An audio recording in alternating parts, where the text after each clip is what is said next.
Hello students. तो काफ़ी time बाद ये वीडियो आने वाला है आपका। तो इस वीडियो में हम बात करने वाले हैं रिप्लिकेशन ऑफ डीएनए की। हमने लास्ट वीडियो में बात की थी और इसके अंदर आज हम पढ़ने वाले हैं पैकेजिंग ऑफ डीएनए के बारे में। जैसा कि मैंने आपको लास्ट वीडियो में बताया था किस प्रकार से हम जो है डीएनए की पैकेजिंग करते हैं। 2.2 मीटर लंबा जो डीएनए आपका जो ह्यूमंस में पाया जाता है उसकी पैकेजिंग जो है वो किस प्रकार इतनी छोटी सी कोशिका जो हमें नॉर्मल आइज से यानी इतनी सूक्ष्म माइक्रो सेल जो होती है जो हमें नेकेड आइज से नहीं दिखाई देती, सिर्फ इलेक्ट्रॉन माइक्रोस्कोप से हम उसको देख सकते हैं।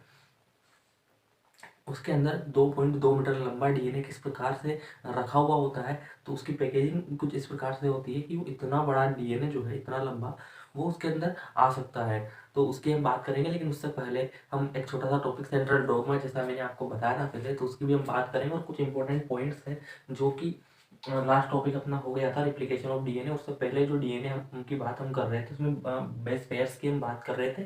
तो मैं आपको बताऊं बेस पेयर्स जो है इन्हीं के आधार पर किसी भी डीएनए या आरएनए की जो लंबाई है वो मापी जा सकती है। यानी दो बेस पेयर्स जो होते हैं, जैसा हमने डीएनए में पढ़ा था लास्ट टाइम, मैंने आपको बताया था कि ये डीएनए है और ये एक बेस पेयर है। तो इन दो बेस पेयर के बीच की जो दूरी है, ये जो दूरी है 0.34 एनएम की होती है। ठीक है, यानी 3.4 एंगस्ट्रॉम इसको हम बोल सकते हैं। या तो 3.4 एंगस्ट्रॉम की होती है या फिर 0.34 एनएम की होती है। तो इस दूरी को जो है, और एक जो ये कोइलिंग है इसके अंदर टोटल यहाँ से और यहाँ तक जो है 10 बेस पेयर होते हैं, इनकी हमने बात की थी। तो इन्हीं के आधार पर जो है किसी भी डीएनए की लंबाई हम मापते हैं। बेस पेयर्स की मैं आपसे बात कर रहा हूँ, तो कुछ इंपॉर्टेंट जो कि आपकी एनसीईआरटी क्लास 12th की बुक में दे रखे हैं और यहाँ से क्वेश्चन आपका सीधा बन सकता है, इसीलिए मैं आपको यहाँ पे बता रहा हूँ कि इधर ये कुछ बैक्टीरिया वगैरह के नाम है, मतलब या फिर किसी प्रकार के डीएनए का नाम है, और उधर जो है बेस पेयर्स की संख्या दी गई है। तो बैक्टीरियोफेज के बारे में अगर आप जानते होंगे कि जो बैक्टीरियल सेल इन्फेक्टेड हो जाती है उसे हम बैक्टीरियोफेज कहते हैं, या वायरसेस के द्वारा इन्फेक्टेड की जाती है। खैर वो जो है हम बायोटेक्नोलॉजी में आगे पढ़ेंगे, लेकिन अभी मैं बात करूँ बैक्टीरियोफेज साई इंटू 174, ये इसका नाम है पूरे का पूरा। इसके अंदर जो बेस पेयर्स का नंबर है वो है 5386, यानी 5386 बेस पेयर्स के अंदर उपस्थित होते हैं। वहीं हम बात करें बैक्टीरियोफेज लेम्बड़ा की, ये लेम्बड़ा है बैक्टीरियोफेज लेम्बड़ा की, तो उसके अंदर 48,502 बेस पेयर्स उपस्थित होते हैं। उसके अलावा ये चीज़ आप जो है आप नोट कर लीजिए, काफ़ी इंपॉर्टेंट है, आप याद रख सकते हैं। तो आप आपको याद रखना है, याद करना है। एस्चेरिचिया कोलाई एक प्रकार का बैक्टीरिया है, ठीक है। उसके अंदर बेस पेयर्स की संख्या है 4.6 इंटू 10⁶ बेस पेयर्स इसके अंदर उपस्थित होते हैं, ठीक है। हैप्लॉइड कंटेंट यानी एन और 2n आपने पढ़ा होगा। हैप्लॉइड कंटेंट वो होता है जब किसी भी सेल के जो है जब हम कर लेते हैं, जैसे कि उसका माइटोसिस जब हो जाएगा उसका, तो क्या होगा, डबल सेल वो बनेगी। लेकिन उसके अलावा अगर म्योसिस उसका हुआ है तो हैप्लॉइड सेल्स, यानी अपनी बात करूँ गेमेट सेल्स जो होती है, जर्म सेल्स, वो हैप्लॉइड कंटेंट होती है। और ह्यूमन डीएनए के अंदर जो है हैप्लॉइड कंटेंट के साथ 3.3 इंटू 10⁹ बेस पेयर्स होते हैं, और इसके आधार पर हम उसकी लेंथ निकालेंगे। कि वो एक अलग बात है, उसको देखेंगे हम जब पैकेजिंग ऑफ डीएनए पढ़ेंगे तब इसके बारे में और जानेंगे, तो भी आप एक बार नोट कर लीजिए। इसके बाद हम सेंट्रल डोगमा के बारे में देखेंगे, तो उसका स्क्रीनशॉट आप ले सकते हैं अगर आपने इसका स्क्रीनशॉट लिया है। तो अब हम बात करेंगे सेंट्रल डोगमा के बारे में।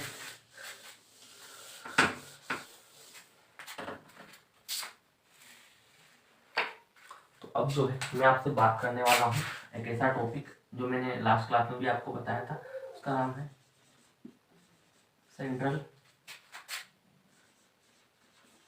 डोगमा, उसको बोलते हैं, ठीक है। तो इसमें मैं आपको क्या बता रहा था, पहली बात तो ये जो है ये दिया गया था किसके द्वारा, फ्रांसिस क्रिक के द्वारा जो है ये प्रपोज किया गया था, प्रपोज किया था इसको फ्रांसिस क्रिक द्वारा। इसके अलावा दूसरा क्या है कि इसका जो मेन काम है वो मोलिकुलर बायोलॉजी में होता है। मोलिकुलर बायोलॉजी में इसको हम पढ़ते हैं, ठीक है। लेकिन अभी क्या हो, मैं इसको इसलिए समझा रहा हूँ कि ये जो है ये डोगमा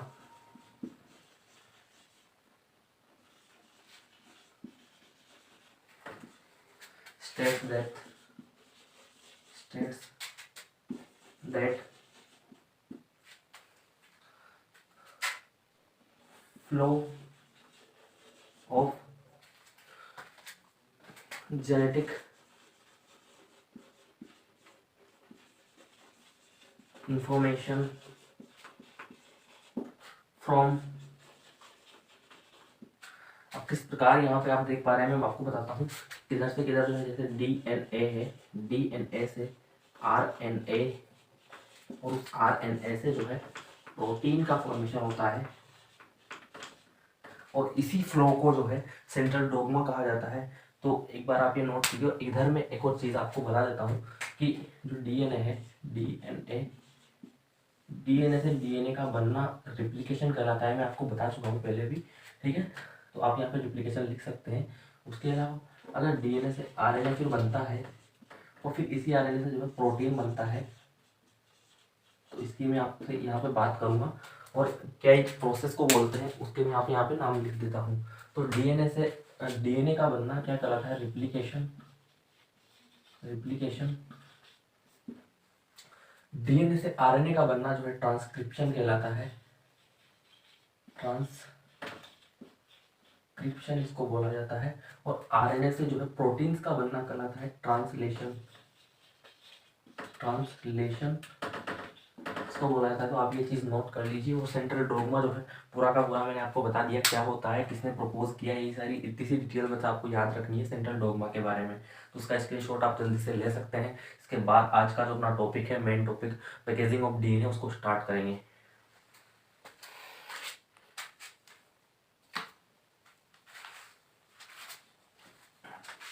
तो आपने जो है इसको नोट किया होगा, उसका स्क्रीनशॉट भी ले लिया होगा।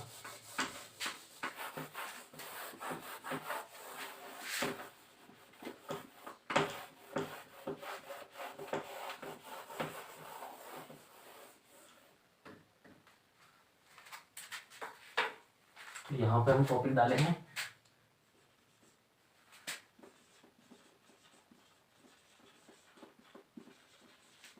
पैकेजिंग ऑफ डीएनए, ठीक है। किस प्रकार एक सेल के अंदर और उस सेल के अंदर जो है कोशिका के अंदर केंद्रक होता है, न्यूक्लियस होता है, उसके अंदर किस प्रकार से जो है पैकेजिंग की जाती है किसी भी जेनेटिक मटेरियल डीएनए की, उसके बारे में आप इस वीडियो में जानेंगे। पहले जो है हम लेंथ के बारे में बात करेंगे। किसी भी डीएनए की लेंथ के बारे में हम यहाँ पे बात करेंगे कि उसकी जो लेंथ है वो किस आधार पे मापी जाती है। पहली चीज़ तो ये, किसी भी डीएनए की जो लेंथ है वो नंबर ऑफ बेस पेयर्स के आधार पर हम देखते हैं। नंबर ऑफ बेस पेयर्स के आधार पर हम देखते हैं, ठीक है। क्योंकि इनके बीच की जो डिस्टेंस है, जैसे ये डीएनए मैंने अभी आपको बताया था, और दो बेस पेयर के बीच की जो दूरी है उसके बारे में मैंने आपको बताया था कि 0.34 mm ये होती है। और इसी को अगर मैं करूँ मीटर में कन्वर्ट, तो इसको जब हम 0.34 को इंटू करेंगे 10⁻⁻⁹ से, तो ये कन्वर्ट हो जाएगी मीटर के अंदर, ठीक है। और क्योंकि ये बीच की दूरी है, अब जैसे ह्यूमन डीएनए है उसके अंदर हम बात करें तो नंबर ऑफ बेस पेयर्स कितने हैं, ठीक है। अगर ये हमको पता है, जितने भी नंबर ऑफ बेस पेयर्स, उसको जिस प्रकार से इससे मल्टीप्लाई करेंगे तो वो दूरी आ जाएगी। तो मैं एक फर्स्ट एग्जांपल ह्यूमन डीएनए का ही लेते हैं। उसके अंदर नंबर ऑफ बेस पेयर्स की संख्या है 6.6 इंटू 10⁹ बेस पेयर्स उसके अंदर उपस्थित होते हैं, ठीक है। बेस उसके अंदर उपस्थित होते हैं, और उसको जब जो है जैसे कि इतने बेस पेयर्स यहाँ पे उपस्थित, और हर एक बेस पेयर के बीच की दूरी 0.34 mm, या हम क्योंकि मीटर में उसकी लेंथ को अगर निकालना चाहें तो हम इस चीज़ से उसको मल्टीप्लाई करेंगे। तो जब यहाँ पे इसे गुणा किया जाएगा 3.3, एक मिनट, इसको जब हम मल्टीप्लाई करेंगे 6.6 इंटू 10⁹ बेस पेयर्स यहाँ पे है इनसे, तो मीटर में दूरी है, क्योंकि मीटर यहाँ पे यूनिट हमने लगा रखी है, इसी के अंदर इसका आंसर आएगा। और वो आंसर आपका अप्रोक्स आने वाला है, आप चाहे तो कर सकते हैं 2.2 मीटर का जो डीएनए है वो ह्यूमंस के अंदर उपस्थित होता है, ठीक है। अब जैसा कि आप यहाँ पे देख पा रहे होंगे कि 10⁻⁹ से 10⁹ कर चुका है, और इन दोनों को जब मल्टीप्लाई करेंगे तो कुछ 2.2 मीटर आपका यहाँ पे आंसर आ जाएगा, ठीक है। अब इसी 2.2 मीटर डीएनए की पैकेजिंग हमको देखनी है, इसीलिए मैंने यहाँ पे लेंथ की बात की। इसके अलावा मैं आपसे अब एक और एग्जांपल आपको देता हूँ, क्योंकि अगर मैं आपसे कहूँ कि इकोलाई जो बैक्टीरिया है, एस्चेरिया कोलाई जिसकी हम बात कर रहे थे। एस्चेरिया कोलाई आपकी इंटेस्टाइन के अंदर भी पाया जाता है। तो एक प्रकार का अच्छा हमारे लिए जो है बेनिफिशियल बैक्टीरिया वो कहलाता है इकोलाई। तो उसकी हम अगर डीएनए की लेंथ की बात करें, जेनेटिक मटेरियल की हम बात करें तो वो कितनी होगी। तो एक क्वेश्चन है इकोलाई की हम बात कर रहे हैं, एस्चेरिया कोलाई की, जिसके मैंने बेस पेयर्स अभी आपको बताए थे थोड़ी देर पहले इसी वीडियो में। तो इसकी लेंथ यहाँ पे दे रखी है, इसकी लेंथ है 1.3 mm। ठीक है, 1.3 mm इसकी लेंथ हमको दे रखी है। अब हमको इसके बेस पेयर्स का पता लगाना है। ठीक है, तो एक फॉर्मूला अभी थोड़ी देर पहले हमने देखा था कि ये लेंथ यहाँ पे दे रखी है। अब 0.34 mm जो है, ठीक है, इसको जब हम मल्टीप्लाई करेंगे नंबर ऑफ बेस पेयर्स से, ठीक है, जो कि हमको यहाँ पे पता करना है, और इसकी लेंथ दे रखी है, तो इसको हम इधर भेजेंगे। जैसा कि आप हर बार मैथ्स के बारे में अगर थोड़ा सा आप जानते हैं, तो जब हम 3.5 mm को जो है डिवाइड करेंगे 0.34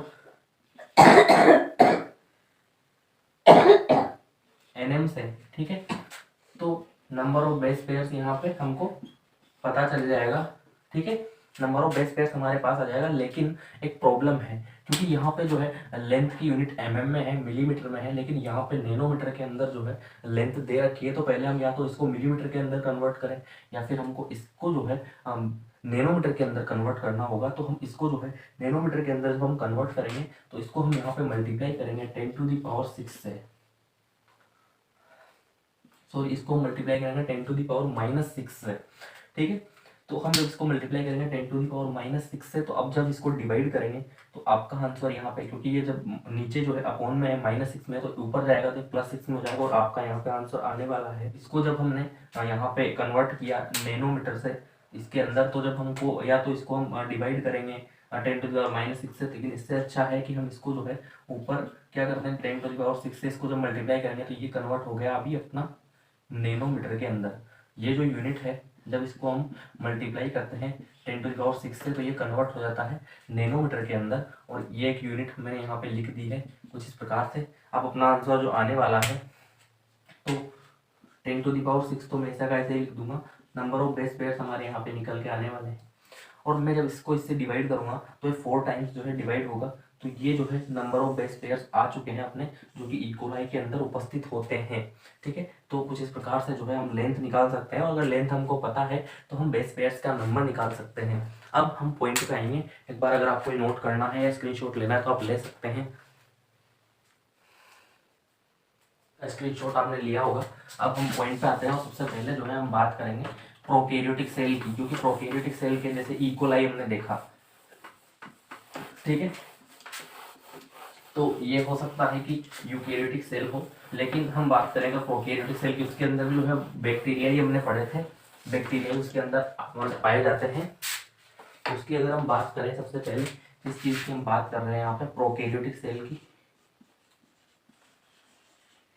प्रोकैरियोटिक सेल की अगर हम बात करें, तो उनके अंदर जो है, क्योंकि न्यूक्लियस जो है वो वेल ऑर्गेनाइज्ड नहीं होता। वेल ऑर्गेनाइज्ड से मेरा मतलब है कि उनके पास जो है न्यूक्लियस के अंदर न्यूक्लियर मेम्ब्रेन उपस्थित नहीं होती। किसी भी सेल ऑर्गेनल के चारों तरफ जो है मेम्ब्रेन वहाँ पे नहीं होती। तो जो जेनेटिक मटेरियल है प्रोकैरियोटिक सेल के अंदर, जो जेनेटिक मटेरियल है, जो जेनेटिक मटेरियल है, देखिए अपने नोट्स तो ऐसे ही बनने हैं। आपको यहाँ पे मेन चीज़ यह है कि समझ आना चाहिए। आप अपनी लैंग्वेज में जो है किसी भी प्रकार से इन चीज़ों को लिख सकते हैं, अगर आप शॉर्ट बिल्कुल लिखना चाहते हैं। देखिए होता क्या है, कंपटीशन एग्जाम्स में जो है आप सिलेबस ज़्यादा होता है, बहुत सारा सिलेबस होता है, और अगर आप उसको कम्प्लीटली लिखना बैठेंगे, एक एक लाइन आप लिखेंगे, तो मुझे लगता है इतने सारे सिलेबस को फिर जो है लास्ट टाइम पे जब आप स्टडी करेंगे तो वो पॉसिबल नहीं हो पाता। इसीलिए कॉम्पिटेटिव एग्जाम्स के लिए जो शॉर्ट है वो बिल्कुल 1 लाइनर शॉर्ट नोट्स होने चाहिए, बिल्कुल एज सुन मतलब जितना पॉसिबल हो सके वो उतने शॉर्ट नोट्स आपके होने चाहिए। और एक लाइन से जो है आप 3-4 लाइन का एक मटेरियल जो है उसके अंदर आपको समझ के लिखना है, तो वो ज़्यादा इम्पोर्टेंट है, ताकि कम पेजेस में या कम मैटर के मटेरियल के अंदर आप ज़्यादा से ज़्यादा चीज़ों को इन्फॉर्मेशन जो है जान सके। तो यहाँ पे मैं आपको बताना चाहता हूँ जेनेटिक मटेरियल जो है प्रोकैरियोटिक सेल के अंदर वो स्कैटर्ड रहता है, स्कैटर्ड इन सेल, पूरी सेल के अंदर जो है वो फैला हुआ रहता है। लेकिन क्या होता है कि जो जेनेटिक मटेरियल है, यानी कि सपोज कि अगर डीएनए है या आरएनए कुछ भी हो सकता है, वो क्या होता है नेगेटिवली चार्ज होता है।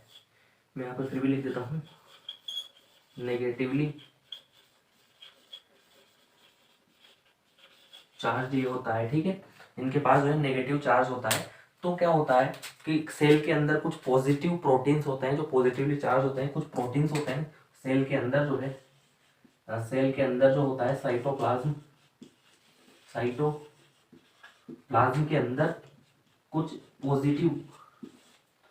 पॉजिटिवली चार्ज्ड प्रोटीन्स होते हैं और उन्हीं से जो है ये बाउंड रहता है, मतलब ये जो है ये इनकी बाइंडिंग हुई रहती है, ठीक है। और इसी बाइंडिंग की वजह से जो है, जैसे अगर ये सेल है प्रोकैरियोटिक सेल की हम बात कर रहे हैं, तो वैसे तो ये पूरे के सेल के अंदर बिखरा पड़ा होता है, स्कैटर्ड होता है, लेकिन कुछ कुछ जगहों पे जो है ये बहुत ज़्यादा आपको गहराई से देखने को मिलेगा। और उन्हीं जगहों को, क्योंकि वहाँ पे क्या होता है पॉजिटिवली प्रोटीन उपस्थित होता है, पॉजिटिवली चार्ज प्रोटीन, तो नेगेटिवली चार्ज डीएनए जो है उसके तरफ अट्रैक्ट होकर उससे चिपक के उसके लिपट के जो है वहाँ इकट्ठा हो जाता है। तो ऐसी जगहों को जो है, इनको जो है क्या बोला जाता है, न्यूक्लियोइड के रूप में जो है ये उपस्थित होता है। न्यूक्लियोइड के रूप में प्रोकैरियोटिक सेल के अंदर उपस्थित होता है अपना जेनेटिक मटेरियल। तो इस प्रकार न्यूक्लियोइड के रूप में प्रोकैरियोटिक सेल्स के अंदर आपको पैकेजिंग मिलेगी डीएनए की। ये छोटी सी बात थी जो प्रोकैरियोटिक सेल के बारे में आपको बताना चाह रहा था। तो एक बार इसका स्क्रीनशॉट आप ले सकते हैं। अब अगर आपने इसका स्क्रीनशॉट ले लिया है तो यूकेरियोटिक सेल के बारे में जो हम पढ़ेंगे, मतलब नेक्स्ट क्लास में यूकेरियोटिक सेल के अंदर किस प्रकार से जो जेनेटिक मटेरियल है उसकी पैकेजिंग होती है, वो ज़्यादा इंपॉर्टेंट है और वो इंटरेस्टिंग भी है। तो वो थोड़ा बड़ा टॉपिक है, उसके अंदर और चीज़ें हमको एक्सप्लेन करनी है और काफ़ी सारी छोटी छोटी चीज़ें वहाँ पे समझने की है। तो इस वीडियो को मैं अगर उसको देखेंगे तो काफ़ी बड़ा ही हो जाएगा। इस वीडियो को यहीं खत्म करते हैं, तो नेक्स्ट वीडियो में, ठीक है, मैं आपको बताऊंगा यूकेरियोटिक सेल के अंदर किस प्रकार से पैकेजिंग ऑफ डीएनए होती है। वो काफ़ी इंटरेस्टिंग टॉपिक है, अगर आप उसको समझेंगे तो आपको काफ़ी मज़ा आने वाला है। तो नेक्स्ट वीडियो में हम उसकी बात करेंगे। तो आज की वीडियो को यहीं खत्म करते हैं, मिलते हैं अगली वीडियो में, तब तक के लिए बाय बाय।